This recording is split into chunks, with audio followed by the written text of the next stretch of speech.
Assalamualaikum warahmatullahi wabarakatuh. Saya Muhammad Faiz dari kelompok 9. Judul Menghadapi Sakaratul Maut. Dosen pengampu Muhammad Irfan Hemai. Bab 1. Pendahuluan. Latar belakang. Kehidupan manusia akan berakhir ketika malaikat Israel datang untuk mencabut nyawa manusia. Mati adalah akhir dari kehidupan manusia di dunia, tapi kematian itu merupakan titik pangkal kehidupan manusia di akhirat. Kehidupan di dunia itu ibarat orang mencari bekal untuk kehidupan yang lebih lama dan kekal. Manusia tidak akan pernah mengerti hakikat kehidupan jika ia tidak mau mengingat arti dan hakikat kematian. Allah berfirman, tiap-tiap yang berjiwa pasti akan merasakan mati. Quran Surat Ali Imran ayat 185. Berdasarkan firman Allah ini telah jelas bahwa manusia pasti akan menghadapi kematian kapanpun, dimanapun dan dalam keadaan apapun. Orang yang pintar adalah orang yang bisa mengingat mati dalam kehidupan sehari-hari.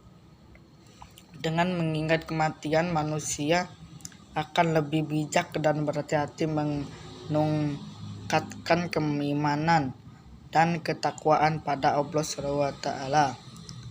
Rasulullah SAW bersabda, banyak-banyaklah mengingat mati, sebab mengingat mati itu menghapuskan dosa dan mengikiskan ambisi seseorang terhadap dunia, serta cukuplah mati sebagai pemberi peringat. B. Rumusan masalah. A. Apa pengertian ajal? B. Bagaimana proses kematian? C. Bagaimana tanda-tanda menjelang ajal? D. Apa fungsi kematian? E. Bagaimana menyikapi kematian? Pengertian ajal. Secara bahasa, kata ajal berasal dari kata ajla, yajul ajal.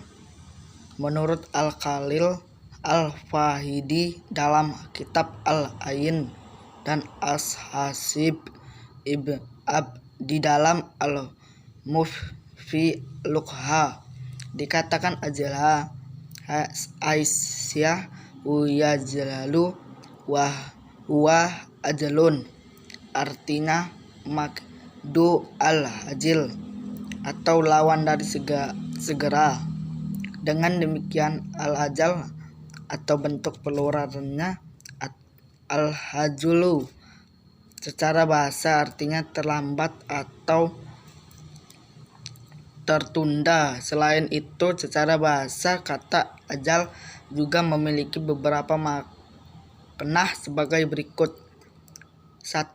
Gahaya al-waqti fi al-mauti wa mahalu dia wa na'hu, akhir waktu pada kematian dan jatuh tempo utang semacamnya. Al-akhiri takdzib al-luha. 2. Mudha asisai atau jangka waktu sesuatu. Ibnu Makdhur Lisan al-Harab al-Jauhari as-Sihifi al-Luha. 3. Waktu yang ditetapkan untuk habisnya sesuatu. Abu Hilal al-Haskari al-Furuq al-Quhawiyah. Dari sini ajal al-insa atau ajal manusia adalah akhir kehidupan seseorang atau habisnya umur seseorang. Artinya saat ajal seseorang itu tiba, saat itu pula kematian datang menjemputnya. Quran Surat Al-A'raf ayat 7-34. Allah Subhanahu wa Ta'ala telah menetapkan ajal bagi tiap-tiap umat manusia individu. Kematian yaitu datangnya ajal telah ditentukan waktunya sebagai suatu ketetapan dari Allah yang tidak bisa dimajukan maupun dimundurkan. Allah Subhanahu wa Ta'ala berfirman, sesuatu yang bernyawa tidak akan mati melainkan dengan izin Allah sebagai ketetapan yang telah ditentukan waktunya. Quran Surat Ali Imran ayat 3 145. Datangnya ajal adalah pasti, tidak bisa dimajukan ataupun dimundurkan. Berjihad, berdakwah, amar makruh, nahi mungkar, mengkoreksi tidak akan menyegarkan ajal atau mengurangi umur. Begitu pula berdiam diri, tidak berjihad, tidak berdakwah, tidak mengkoreksi, tidak beramar makruh nahi, dan tidak melakukan perbuatan yang disangka beresiko mungkar, dan tidak melakukan mendatangkan kematian. Sesungguhnya tidak akan bisa memundurkan kematian dan tidak akan memperpanjang umur. Semua itu jelas dan tegas dinyatakan oleh ayat-ayat Al-Quran seperti ini. Ada sabda Nabi SAW sebagai berikut, siapa saja yang suka dilapangkan rezekinya dan ditambah umurnya, hendaklah ia bersilaturahmi. Tanda-tanda menjelang ajal manusia. 1. 100 hari sebelum ajal. Hal ini diawali setelah waktu asar. Sekujur tubuh terasa menggigil, bahkan terasa dari ujung ubun-ubun sampai jari kaki. Konon, tanda ini bisa dirasakan sebagai kenikmatan tertentu sekaligus isyarat dari Sang Maha Kuasa bahwa ajalnya semakin dekat. 2. 40 hari sebelum ajal. Memasuki 40 hari menjelang penjemputan ajal, terasa denyutan di bagian pusar. Kejadiannya juga selepas waktu asar. Ketika pusar mendenyut, itu berarti bahwa nama dari orang tersebut yang tertulis dalam daun pohon arsy telah gugur. Malaikat maut akan segera mengambil sehelai daun itu, lalu mulai mengawasi setiap gerak-gerik dari orang tersebut. Bahkan orang itu bisa melihat sang maut beberapa kali secara tiba-tiba dan tak disangka. Kehadirannya dalam wujud manusia akan menyebabkan kebingungan dan ketakutan bagi orang yang sedang menjelang ajal. 3. 7 hari sebelum ajal. Apa yang terjadi 7 hari sebelum maut menjemput? Kejadiannya juga setelah asar. Isyaratnya mulai dirasakan pada keadaan fisik, seperti perubahan kebiasaan. Contohnya adalah orang yang mendadak punya selera makan tinggi padahal sedang mengidap penyakit parah, atau hal-hal lain yang di luar kebiasaan dan tidak diduga sebagai kebiasaan umum dari orang tersebut. 4. 3 hari sebelum ajal. Di masa ini orang yang peka bisa merasakan tandanya dengan lebih nyata. Tanda kematian di masa ini adalah denyutan di dahi, persisnya di tengah-tengah dahi. Bola mata juga mulai memudar dan tidak terlihat hitam lagi. Kedua kaki terasa lemas, telinga semakin layu dan hidung semakin terasa membenam ke dalam. Sangat disarankan untuk berpuasa ketika memasuki masa-masa ini. selain untuk meningkatkan amal ibadah, juga untuk menjaga perut dari najis sehingga mudah untuk dimandikan atau disucikan setelah meninggal. 5. Sehari sebelum ajal, denyutan di ubun akan semakin terasa, terutama setelah asar. Tanda tersebut merupakan isyarat bahwa seorang tak sempat lagi menyisakan asar di hari kemudian. 6. Tanda terakhir. Inilah masa-masa krusial ketika seorang menjelang ajal. Tandanya berupa merasa sejuk di bagian pusar, kemudian menjalar ke pinggang hingga menyentuh tenggorokan. Di masa sakaratul maut, seseorang disarankan untuk terus mengingat dan menyebut asma Allah. Pikiran harus tetap tenang dan dipusatkan pada Sang Pencipta, sehingga kematian bisa dialami dengan lebih tenang. Misteri kematian memang akan selalu menarik untuk diungkapkan, tapi kehadirannya sendiri terus mengundang tanda tanya, apalagi jika ada beragam tanda atau isyarat berbeda bagi orang tersebut. Belum lagi dengan berbagai isyarat yang diketahui oleh orang sekitarnya. Manusia yang meninggal dalam keadaan husnul khatimah bisa dilihat dari caranya menyambut kematian. Ia akan menyambut kedatangan sang maut dengan lafaz syahadat. Tanda berikutnya adalah dahi yang berkeringat. Hal itu telah dijelaskan dalam salah satu hadis Nabi. Tanda berikutnya bisa dipahami dari cara kematian atau mati syahid. Ada beberapa tipe kematian yang tergolong syahid, seperti gugur dalam medan perang, bencana alam longsor, tanah, kecelakaan kendaraan, sakit perut, dan wabah penyakit. Meskipun demikian, hanya Sang Pencipta sendiri yang mengetahui dan memastikan posisi seseorang manusia ketika sudah meninggalkan alam dunia dan bersiap memasuki alam akhiratnya yang tak terbatas. C.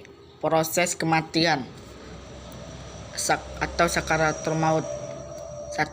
Husnul khatimah. Husnul khatimah adalah akhir yang baik. Sebelum meninggal, ia diberi taufik untuk menjauhi semua yang dapat menyebabkan kemungkaran Allah Subhanahu wa Ta'ala. Dia bertaubat dari dosa dan maksiat serta semangat menaklukkan ketaatan dan perbuatan-perbuatan baik. Akhirnya ia meninggal dalam kondisi ini. Husnul khatimah memiliki beberapa tanda. Di antaranya ada yang diketahui oleh hamba yang sedang sakaratul maut, dan ada pula yang diketahui oleh orang lain.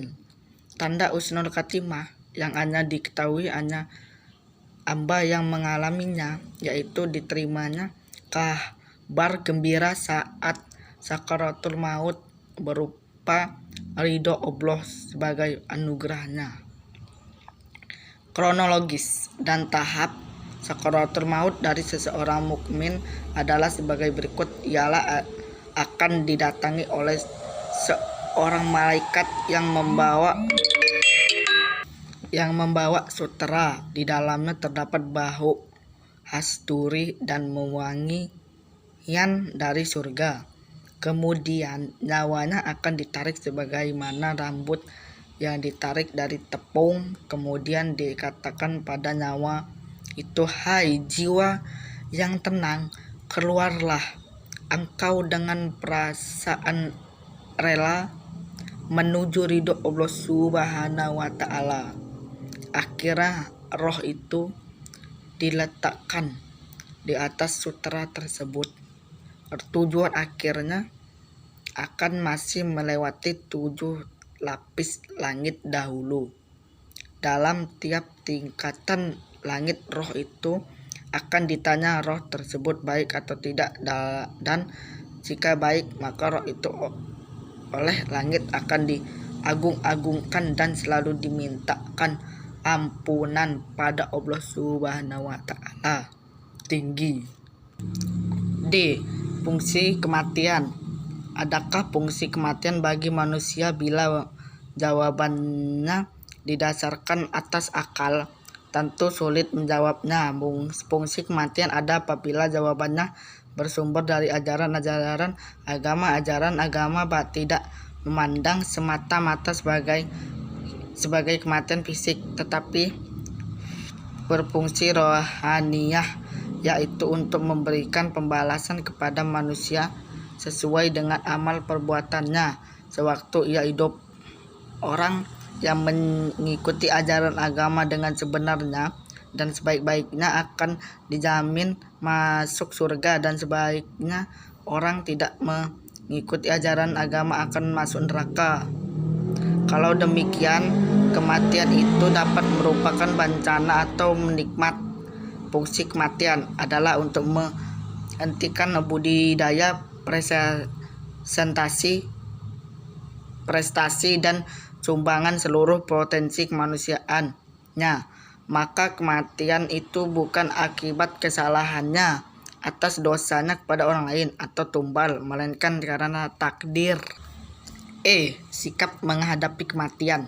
Sikap menghadapi kematian adalah kecenderungan perbuatan manusia dalam menghadapi kematian yang diyakinkan bakal terjadi.